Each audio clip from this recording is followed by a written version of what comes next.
నమస్తే, welcome to big Telugu TV. ప్రస్తుతం మనతో పాటు ఉన్నారు సినీ క్రిటిక్ దాసర్ విజ్ఞాన్ గారు. హలో అండి విజ్ఞాన్ గారు. గీతు రాయల్ ఈ అమ్మాయి కూడా బిగ్ బాస్కి వెళ్ళి వచ్చిన తర్వాత ఇంకా బాగా ఫేమ్ అయ్యారు. అండ్ అప్పుడప్పుడు సమాజంలో జరుగుతున్న విషయాలకి స్పందిస్తూ ఉంటారు, చిన్న చిన్న మెసేజెస్ ఇస్తూ ఉంటారు, సూక్తులు అనండి, ఉపదేశాలు అనండి, ఏదో చేస్తూ ఉంటారు. పాపులారిటీ వచ్చింది ఆమెకి ఆ విషయంలో.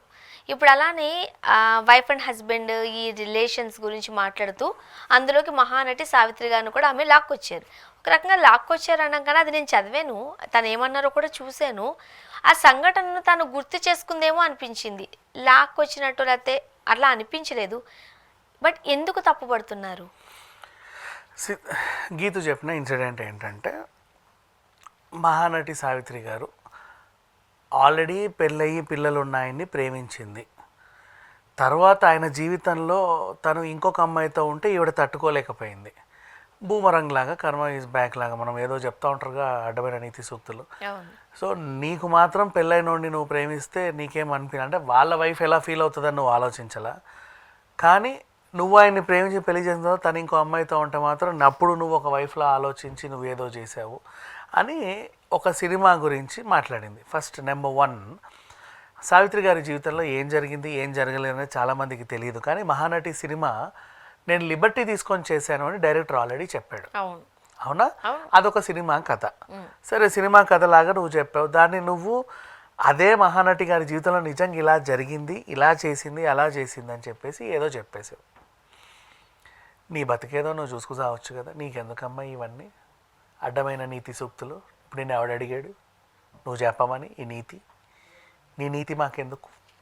ఓకే, బేసికలీ సావిత్రి గారు అంటే ఆవిడ గురించి మాట్లాడే అర్హత ఎవరికీ లేదు అని ఆ సినిమాలోనే నరేష్ గారి చేత ఒక డైలాగు ఉంది. అవునా?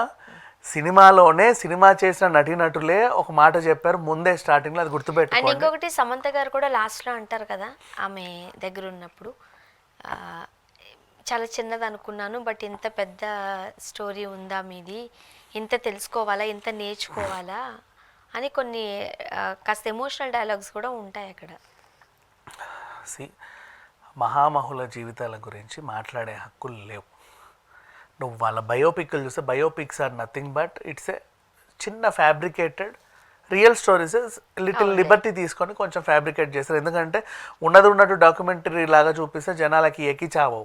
ఓ 4 ఆటలు పాటలు సరదాలు అవన్నీ ఉండి ఏదో మంచి సినిమాటిక్గా ప్రజెంట్ చేస్తే జనాలు ఎగబడి చూస్తారు, వా భలే ఉంది అని. అండ్ అన్నేళ్ల తర్వాత ఆవిడ చరిత్రను తీసామని చెప్పినా కూడా అంతమంది వచ్చి చూశారు అంటే వాళ్ళందరికీ ఆవిడ ఎమోషన్ కనెక్ట్ అయిందిగా. ఆవిడ జీవితాన్ని చూసి అందరూ ఏడిచారే తప్పితే దొంగమోహంది అలా ఎలా పెళ్లి చేసుకున్నాను ఒకరనలేదే.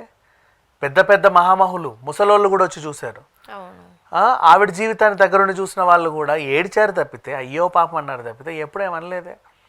నీకెందుకు వచ్చింది కర్మ ఈజ్ బ్యాక్? ఇప్పుడు ఆవిడ జీవితం గురించి నేను ఎవడు అడిగాడు ఎక్స్ప్లెనేషన్? అంటే సినిమా చూశారు కాబట్టి ఒక ఎగ్జాంపుల్గా తీసుకున్నారేమో సొసైటీలో జరిగేదానికి సంబంధించి. అదే వాట్ ఎవర్ మా సొసైటీలో జరిగేదాని గురించి ఒక ఎగ్జాంపుల్ నువ్వు తీసుకున్నావు, కరెక్టే. సొసైటీలో ఈరోజు ఇలా జరుగుతున్నాయి, ఇలా ఉండి చావన్నా నీకు చెప్పు, అప్పుడు నీ ఏడుపు కనెక్ట్ అయ్యిద్ది అందరికీ. సావిత్రి గారు సావిత్రి గారికి పెట్టావు, ఇప్పుడు చెప్పు చీపుర్లు పట్టి తంతారు ఇలాంటి సావిత్రి గీవిత్రి అని ఇష్టం ఉన్నట్టు మాట్లాడితే. ఆవిడకంటే ఒక అభిమానులు ఉన్నారు, ఆవిడ దేవతలా భావించే వాళ్ళు చాలామంది ఉన్నారు. నీకు తెలియదు ఆ స్టోరీ, నువ్వు దగ్గరుండి చూసావా? ఫర్ ఎగ్జాంపుల్ సావిత్రి గారు 2వ పెళ్లి చేసుకున్నారు, 3వ పెళ్లి చేసుకున్నారు, 100 పెళ్ళిళ్ళు చేసుకున్నారమ్మా, నువ్వు దగ్గరుండి చూసావా? వాళ్ళ ప్రేమ కథ ఎక్కడ మొదలైందో ఎక్కడ అంతమైందో నువ్వు దగ్గరుండి చూసావా?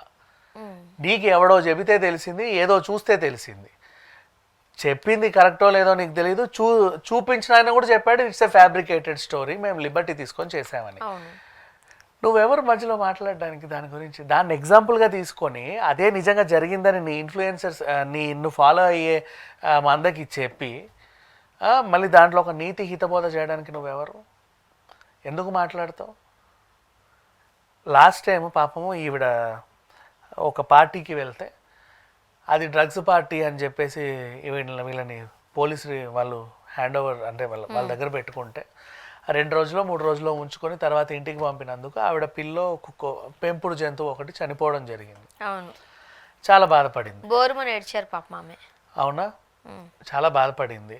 ఇప్పుడు దాన్ని అయ్యో పాపం అని చాలామంది ఏడ్చారే కానీ మొహం మీదకి వచ్చేటప్పుడు ఇట్లా పార్టీల గీటీలో పోయినప్పుడు ఎవరికైనా అప్పచెప్పిపోవచ్చుగా, నీకు ఆమె రెస్పాన్సిబిలిటీ లేదా, నువ్వే చంపావు దాన్ని, నీకు అంత ప్రేమ ఉంటే అలా చేసావు, ఎవరు విమర్శించలా. సావిత్రి గారు ఆవిడ సంపాదించింది అంతా కోల్పోయింది. చిన్న మిస్టేక్ ఆవిడకి తెలియదు, ఆ ఇన్కమ్ ట్యాక్స్ ఏంటో ఎవరికి కట్టాలో ఎలా ఉంటుందో కూడా తెలియదు. అప్పట్లో సంపాదించుకునే వాళ్ళకి తెలియదు. కొంచెం తెలివైన వాళ్ళు ఏం చేస్తారంటే ఉన్నలో ఉన్నంత ఎప్పుడో 10 రూపాయలు వచ్చినా ఓ ల్యాండో, ఓ కాంప్లెక్స్, ఓ థియేటరో కొనుక్కున్నారు. ఈవిడకి అది కొనమని చెప్పేవాళ్ళు లేరు, ఎందుకంటే అందరిని వదిలేసి వచ్చేసి అంత టైం లేదు కదా ఆమెకి, అంత టైం లేదు, కొనమని చెప్పేవాళ్ళు లేరు. బంగారం షాప్కి వెళ్ళి నగలు కొనాలని కూడా తెలియదు. ఇంటికి వచ్చి వాడు ఏది తయారు చేసి ఎంత చెబితే అంత కొనేది. ఆ రోజు గోల్డ్ రేట్ ఎంతో కూడా ఆవిడకి తెలియదు. ఇంట్లోనే ఉండేవారంట బంగారం తయారు చేయడానికి. So such an innocent character.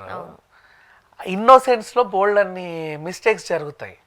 ఆవిడ మెచ్యూర్డ్గా తెలిసి చేసే ఏదైనా మిస్టేక్ ఉంటే నీలాంటి వాళ్ళు మాట్లాడినా అర్థం పర్థం ఉంటుంది. ఇన్నోసెన్స్లో చాలామంది తెలిసి కూడా చాలా చేస్తారు, తర్వాత కోల్పోయిన తర్వాత అయ్యో అని ఫీల్ అవుతారు. ఆవిడ అమాయకత్వం అలాంటిది. అక్కడ ఏం జరిగింది ఇప్పుడు ఆ సినిమా సిట్యువేషనే మళ్ళీ చెప్తా. తను అందరినీ వదిలేశాను అని ప్రామిస్ చేస్తేనే ఈవిడ పెళ్లి చేసుకుంది. పెళ్ళయింది అంతవరకు ఓకే, మొదటి భార్య గురించి తెలుసు. పుష్పవల్లి గురించి తను అది నేను అంటే జస్ట్ ఒక ఎఫ్ఐఆర్ నడుపుతున్నానని చెప్పాడు. ఇంకెప్పుడు అట్లాంటివి పెట్టకండి, అక్క మీద నాకు గౌరవం ఉంది, మొదటి భార్య మీద నాకు గౌరవం ఉంది, okay I'm happy, but FIRs పెట్టుకోకు. నాతో కూడా నీది ఎఫ్ఐఆర్ కాదు, నేను పెళ్లి చేసుకున్నా నిన్ను. పెళ్ళి నీకు మొదటి భార్య ఉంది, రెండో భార్య కూడా ఉంది, అయినా నువ్వు ఎఫ్ఐఆర్ నడుపుతున్నావు అంటే మాలో ఏమైనా లోపాలు ఉండి చావాలి. అలా ఎమోషనల్గా ఫీల్ అయింది. అంటే నా ప్రేమ నీకు సరిపోవట్లేదా, నిన్ను సరిగా నేను ప్రేమించట్లేదా, పోనీ మీ పెద్ద ఆవిడ దగ్గర నీకు ప్రేమ సరిపోవట్లేదు, పెద్ద ఆవిడతో నీకు ఉందని తెలుసు, నేను నిన్ను ప్రేమించా, ఆ పెద్ద ఆవిడతో నీకు అయిన పెళ్ళి కూడా ఒక యాక్సిడెంటల్ పెళ్ళి అని తను చెబితే తను ప్రేమించింది. మధ్యలో పుష్పవల్లితో ఉంటే జీర్ణించుకోలేకపోయింది. అంటే ద రీజన్ ఏంటంటే నువ్వు అబద్ధం చెప్పావు అని ఆ అబద్ధాన్ని తట్టుకోలేకపోయింది, దానికి ఎమోషనల్ అయ్యింది. అందులో రాజమౌళి గారికి కూడా నచ్చిన ఒక సీన్ ఉంది.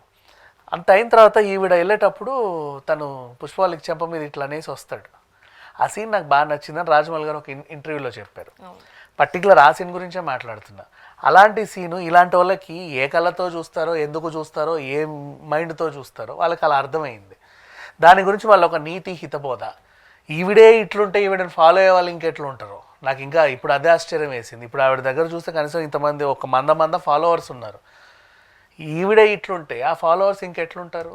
ఇలా అనిపించుకోవడం కంటే ఈవిడ అన్ఫాలో చేయండి బెటర్. వద్దులే ఎందుకు అలా అనడం లే కానీ చూద్దాం ఏం జరగబోతుందో. Thank you so much.